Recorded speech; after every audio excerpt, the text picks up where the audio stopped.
नमस्कार दोस्तों, आप सभी का स्वागत है मेरे YouTube channel learn to grow पे। इस वीडियो में हम लोग पहला टॉपिक डिस्कस करने जा रहे हैं जो हमारा सेकंड पेपर है बीएड सेकंड सेमेस्टर का। तो उसमें हमारा पहले यूनिट है ग्रोथ एंड डेवलपमेंट और पेपर का नाम है psychology and development of learning. तो जो सिलेबस है सामने मेंशन करा है, आप लोग स्क्रीनशॉट ले सकते हैं। और हम आज पहला टॉपिक पढ़ेंगे। टॉपिक आप अगर देखेंगे तो ग्रोथ एंड डेवलपमेंट के जो भी मीनिंग, नेचर्स, इंपॉर्टेंस है वो सभी समझेंगे। और वीडियो के लास्ट तक बने रहिए क्योंकि मैंने इसमें बीएड के और के साथ साथ सीटेट या स्टेट टेट टीजीटी पीजीटी में जो जो क्वेश्चन बनते हैं लास्ट में हम लोग मेंशन करेंगे। देखिए इस तरह से नोट्स में मैंने क्लियर करा है कि टीजीटी पीजीटी के लिए क्या क्या इंपॉर्टेंट है, उसको इस तरह से कलर कर रखा है। आप पूरे देख सकते हैं, टॉपिक को समझते हैं और लास्ट तक बने रहिए। देखिए CTET, state TET, TGT PGT के लिए जो इंपॉर्टेंट पॉइंट है उसको लास्ट में हम लोग रिविजन करने वाले हैं। तो ये है आज का पूरी वीडियो और लास्ट तक बने रहिएगा टॉपिक को समझने में। चलिए फटाफट से अपने टॉपिक को समझते हैं और वीडियो में लास्ट तक बने रहिए।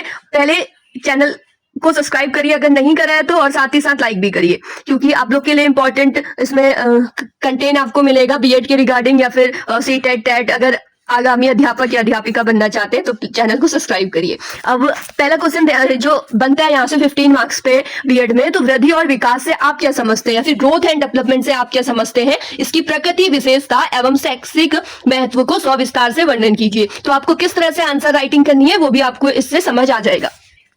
सबसे पहले अगर आप यहाँ पे देखेंगे हमारा, आप इसके अंदर लिख सकते हैं शिक्षा मनोविज्ञान में वृद्धि और विकास बालक के व्यक्तित्व को समझने का प्रमुख आधार है। तो बालक के व्यक्तित्व को समझने का प्रमुख आधार है। सामान्यतः इन दोनों शब्दों को एक दूसरे के पर्यायवाची माना जाता है। सामान्यतः ये दोनों शब्द एक दूसरे के पर्यायवाची माने जाते हैं, लेकिन मनोवैज्ञानिक दृष्टि से इसमें स्पष्ट अंतर है। देखो पर्यायवाची मतलब सेम अर्थ वाले शब्द, लेकिन अगर हम मनोवैज्ञानिक दृष्टि से देखें तो इसमें भी स्पष्ट अंतर देखने को मिलता है।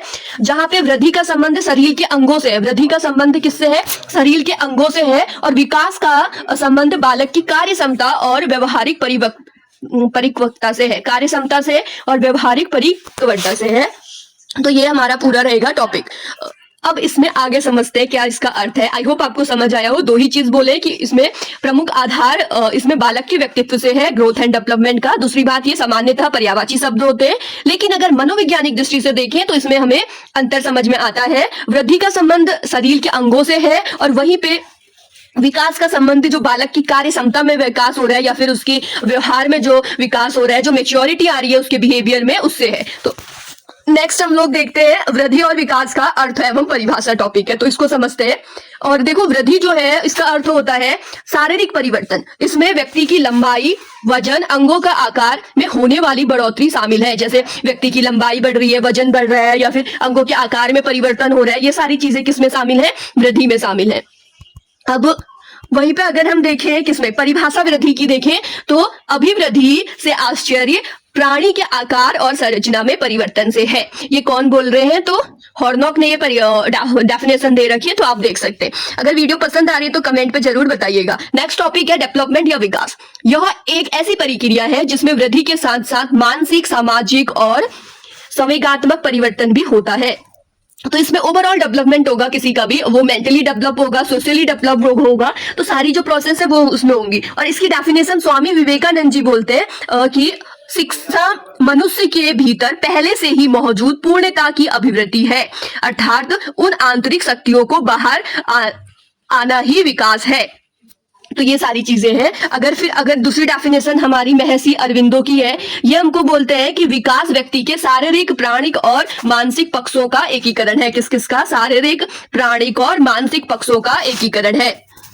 अब देखते हैं वो डेफिनेशन जो आपको टीजीटी पीजीटी एग्जाम्स में देखने को मिलेंगी। तो देखिए जो हमारे जर्सिन डल्स हैं वो हमें बताते हैं कि विकास वह प्रक्रिया है जिसके द्वारा व्यक्ति एक अवस्था से दूसरी अवस्था में गुजरता है। तो ये मैंने यहाँ पे मेंशन भी करा है। अक्सर ये पूछा जाएगी, आपको डेफिनेशन दे दी जाएगी और ये बोलेगा कि ये किसने दी है, तो ये जलविंस ने, जसिल्ड, आई थिंक हाँ जसिल्ड ने दे रखी है। और ये विकास, ये क्या बोलते हैं जसिल्ड, विकास वह प्रक्रिया है जिसके द्वारा व्यक्ति एक अवस्था से दूसरी अवस्था में गुजरता है। तो अब देखते हैं क्रो एंड क्रो की डेफिनेशन। ये उन्होंने बोला है कि बाल मनोविज्ञान वह वैज्ञानिक अध्ययन है जो व्यक्ति के विकास का अध्ययन गर्भकाल के प्रारंभ से किशोरावस्था के प्रारंभ तक करता है। तो ये क्या बोलते हैं कि बाल मनोविज्ञान वह विज्ञान है। अब क्रो एंड क्रो जो है ये हमें जो चाइल्ड साइकोलॉजी है इनके इसके बारे में बोलते हैं कि ये एक ऐसा विज्ञान है जो वोम टू कर्व चल रहा है, यानी गर्भ कहां से कहां तक चलता है। तो गर्भ से, एक सेकंड कुछ गड़बड़ हो गया क्या, हाँ, ये बोलते हैं कि व्यक्ति के विकास का अध्ययन गर्भ से प्रारंभ से किशोरावस्था तक चलता है। ठीक है, यहाँ कहां से, जब गर्भ से प्रारंभ होता है और किशोरावस्था तक चलता है। आई होप आपको समझ आया हो।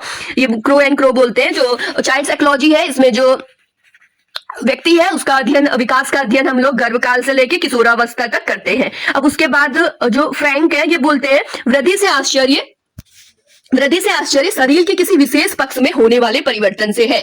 वृद्धि से आश्चर्य है शरीर के किसी विशेष पक्ष में होने वाले परिवर्तन से। इन्होंने वृद्धि और विकास को अलग अलग करने पर जोर दिया है। उसके बाद स्किनर है, ये बोलते हैं विकास एक सतत और धीमी प्रक्रिया है। कैसी सतत और धीमी प्रक्रिया है। Development is a continuous and slow process. Continuously चलते रहती लेकिन बहुत स्लो धीरे चलते रहेगी कंटिन्यूअस। अब देखो ये जो प्रश्न विकास से रिलेटेड मैंने मेंशन भी करा है, यह सी टेट और यूपी टेट या फिर यूके टेट जो भी होते हैं यहाँ का एक बहुत फेमस क्वेश्चन है, बार बार रिपीट हुआ है। अगर आप पीवाईक्यू उसकी बुक में देखेंगे तो देखने को मिलेगा।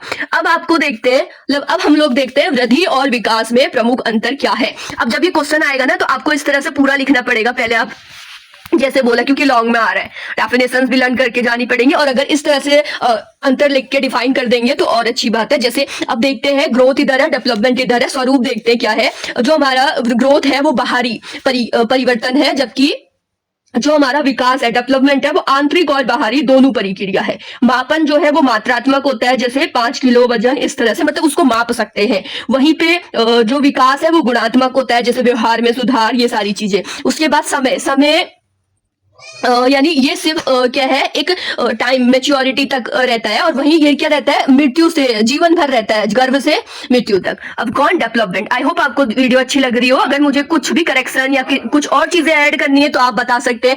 जो हमारा ग्रोथ है ये संकुचित रहता है, नैरो रहता है, वहीं पे जो डेवलपमेंट है वो बहुत ब्रॉड या व्यापक रहता है। क्रम, कोई निश्चित क्रम नहीं होता ग्रोथ का, और डेवलपमेंट का एक निश्चित क्रमिक प्रक्रिया है। विकास की प्रकृति और विशेषता देखते हैं, नेचर ऑफ डेवलपमेंट। तो ये निरंतर कंटिन्यूअस चलने वाली प्रोसेस है विकास। और वहीं पे जो ग्रोथ, अच्छा हाँ, नेचर ऑफ डेवलपमेंट को पढ़ेंगे हम लोग। तो कंटिन्यूअस चलने वाली प्रोसेस है, क्रमबद्ध सिक्वेंशियल चलती है। कंटिन्यूअस को समझते हैं, निरंतरता मतलब विकास कभी नहीं रुकता।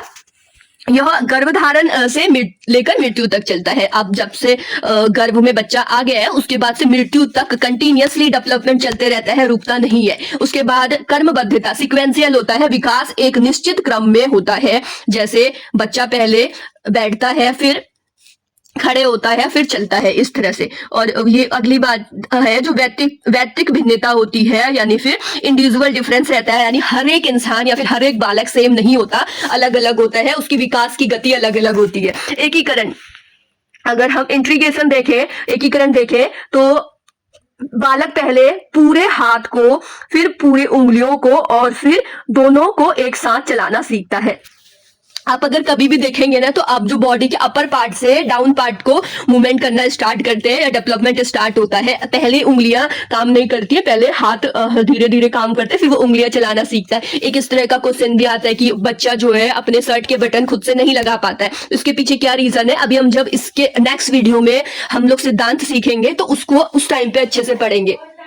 इसमें तो यही है। अगले परस्पर संबंध, तो इंटर रिलेशन है। तो परस्पर क्या संबंध है, शारीरिक, मानसिक और सामाजिक विकास एक दूसरे पर निर्भर करते हैं। अगला यह है कि जो शारीरिक विकास है, मेंटल मानसिक विकास है, या फिर सोशल डेवलपमेंट है, ये सारे एक दूसरे पर निर्भर करते हैं। यानी ये जो प्रोसेस है ना, अब बच्चे का शारीरिक विकास हो गया, मानसिक विकास हो गया, और जो उसका सोशल डेवलपमेंट है वो साथ साथ चलते जाता है। ऐसा नहीं है कि पहले वो उसका शरीर बढ़ेगा, यानी उसका शारीरिक विकास होगा, फिर उसका मानसिक विकास होगा, ऐसे नहीं होगा, या फिर वो सोशल डेवलप होगा, ऐसे कुछ नहीं होगा। साथ साथ प्रोसेस चलते रहती है, परस्पर संबंध होते हैं। तो ये सारे जो पॉइंट्स थे ये हमने पढ़े किसके अंदर, नेचर के अंदर। अब जो हम अगला देखते हैं, वृद्धि और विकास का शैक्षिक महत्व, यानी एजुकेशन में इसकी क्या इंपॉर्टेंस है।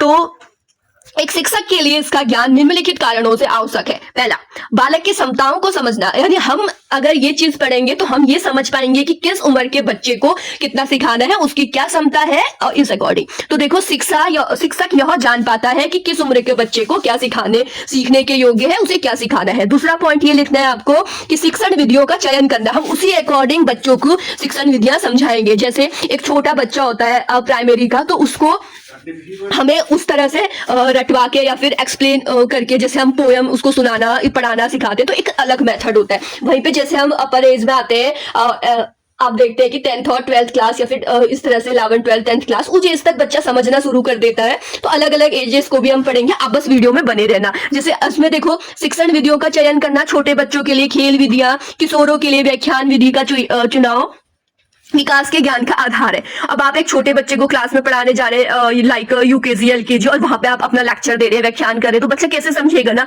उसको समझाने का तरीका अलग है और एक बड़े क्लास के बच्चे को समझाने का तरीका अलग है। तो ये सारी चीजें हमें सीखने में हेल्प मिलेगी। वही है ये हमारा पाठ्यक्रम निर्माण है। तो सिलेबस बच्चों की आयु और मानसिक स्तर के अनुसार बनाया जाता है। जो भी सिलेबस है वो बच्चों की आयु और पाठ्यक्रम का निर्माण किसके अकॉर्डिंग होता है, तो बच्चों की आयु और मानसिक स्तर के अकॉर्डिंग। अनुशासन और मार्गदर्शन, तो इसे अकॉर्डिंग हम बच्चों के मार्गदर्शन भी कर पाएंगे, बच्चों को व्यवहारिक बदलाव को समझकर उन्हें सही दिशा दी जा सकती है। अगला है इंक्लूसिव एजुकेशन, समावेशी शिक्षा। क्लास में अलग अलग गति से सीखने वाले बच्चों की पहचान करने में मदद करती है। अब आगे देखते हैं हम लोग टॉपिक्स को। अगला एक टॉपिक और है यहाँ पे विकासात्मक कार्य, डेवलपमेंट टास्क उनको यह कॉन्सेप्ट रहते हैं, दिए जाते हैं अलग अलग हैवी हर्ट्स वाले, जिसका मतलब है कि हर उम्र के बच्चों को कुछ खास काम सीख लेने चाहिए। जैसे 2 साल में बोलना। अब कुछ इंपॉर्टेंट पॉइंट देखते हैं जो CTET, state TET, TGT PGT के लिए इंपॉर्टेंट रहने वाले हैं। पहला तो ये हेरिडिटी बेस्ड एनवायरनमेंट, तो विकास आनुवंशिक और वातावरण का गुणनफल होता है, तो ये एक दूसरे से आपस में रिलेटेड है, यानी गुणनफल होते हैं। मेन डोमेन, विकास के जो मुख्य 4 क्षेत्र हैं, तो फिजिकल और ये कॉग्निटिव और सोशल और इमोशनल, ये मैंने आगे भी पढ़ा है आपको। तो अभी तक के नोट्स में जो इंपॉर्टेंट पॉइंट थे यही थे। जिसे हम नेक्स्ट इसके बाद वाला टॉपिक पढ़ेंगे ना, जिसके अंदर हम प्रिंसिपल पढ़ते हैं, आप अगर प्रिंसिपल पढ़ेंगे तो देखेंगे 3 से 4 क्वेश्चन सिर्फ प्रिंसिपल से आ रहे हैं आपके सीटेट टीजीटी पीजीटी में। अब डिस्कशन पे पहुंचते हैं। तो इस पूरे से हमें क्या समझने को मिला कि वृद्धि और विकास एक दूसरे से पूरक है। जहां वृद्धि एक समय के बाद रुक जाती है, वहीं विकास व्यक्ति को जीवन भर परिपक्व बनाता है। यह शिक्षक के लिए एक शिक्षक के लिए इन दोनों का ज्ञान होना छात्र का सर्वांगीण विकास के लिए अनिवार्य है। तो ये सारी चीजें हमने आज देखी। अगर आपको वीडियो पसंद आ रही है ना, तो प्लीज एक लाइक और कमेंट जरूर करें, ताकि मैं आप लोग को और कंटेंट प्रोवाइड करा सकूं। Thank you for watching.